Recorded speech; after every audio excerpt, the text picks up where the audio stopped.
Pertamanya syukur pada Allah Azza wa Jal atas rahmat, nikmat, perkenan, kasih sayang Allah Azza wa Jalla kepada kita tuan-tuan terlalu luas. Yang tinggal kepada kita bagaimana ketika kita benar-benar coba merasai kasih Allah Azza wa Jal kepada kita. Ketika mana Allah Subhanahu wa ta'ala mengurniakan kepada kita sekalian nikmat, terlalu banyak nikmat, nikmat yang tidak terhitung, yang zahir, yang batin, yang nampak, yang tidak nampak oleh kita tuan-tuan, terlalu banyak. Malah ketika kita dianjurkan secara zahir dan di sebaliknya untuk kita fahami ayat Allah Azza wa Jal, Allah Ta'ala menyebutkan, wa in ta'uddu ni'matallahi la tuhsuha. Seandainya kalian coba menghitung nikmat-nikmat Allah, pasti tidak akan terhitung. Karena apa? Sebab terlalu banyak tuan-tuan.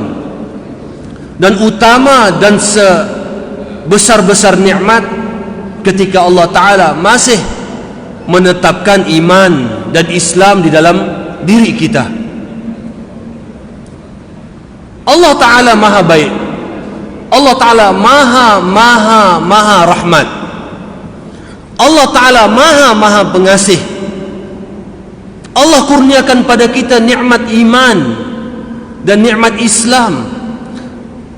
Bagi yang lahir memang aslinya lahirnya Islam, Allah Ta'ala kurniakan Islam itu dan iman itu tuan-tuan tanpa kita minta pun,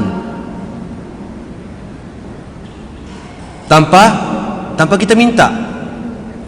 Allah Ta'ala kurniakan pada kita, ya tuan-tuan perempuan, Allah yang maha pengasih, maha penyayang, maha memberikan.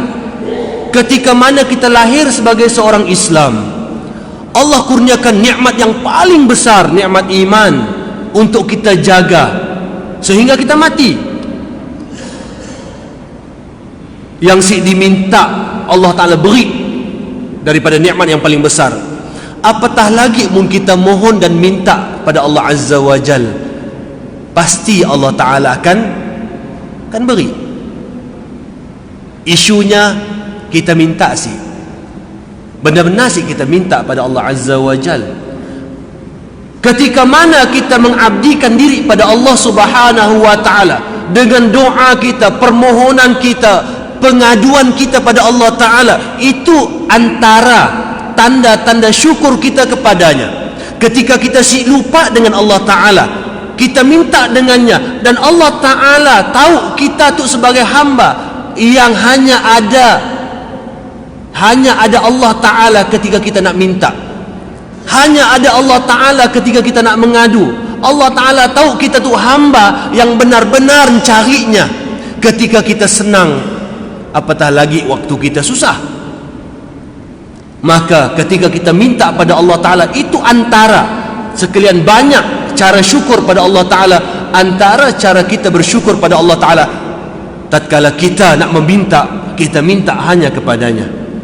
Iyyaka na'budu wa iyyaka nasta'in. Hanya Engkau ya Allah kami sembah, dan hanya Engkau ya Allah kami minta pertolongan. Maka tuan-tuan, syukur pada Allah Ta'ala. Syukur tu si akan habis, tuan-tuan, si akan habis sampai kita mati. Ibadah yang namanya bersyukur pada Allah Ta'ala, dengan sekalian banyaknya cara-cara yang Allah Ta'ala perintahkan dan Allah Ta'ala tunjuk ajarkan pada kita. Kita ajak lagi gini nak terus untuk menjadi orang yang bersyukur. Karena akhir zaman tuan-tuan, orang yang bersyukur terlalu sedikit je. Rami-rami kita orang Islam di dunia tuan-tuan, campur orang Islam, campur orang bukan Islam. Seluruh dunia tu tuan-tuan, yang bukan Islam dan confirm lebih banyak daripada orang Islam, dan mereka dikira orang yang tidak bersyukur, dan confirm dah. Di kalangan orang Islam tu pun tuan-tuan, hanya sedikit di kalangan yang bersyukur. wa qalilum min ibadiyas syakur, kata Allah Ta'ala. Hanya sedikit di kalangan hambaku yang bersyukur. Jadi kita kena selalu minta tergolong di kalangan yang sedikit ya, supaya kita jadi orang bersyukur. Syukur berterusan tuan-tuan. Sebab ketika kita berusaha melahirkan rasa syukur dalam diri kita, yang lain akan datang dengan baik. Pekerjaan kita akan datang dengan redha dalam hati kita. Bagaimanapun keadaan yang kita tempuhi pada hari itu akan datang bersama dengan syukur dan redha kita.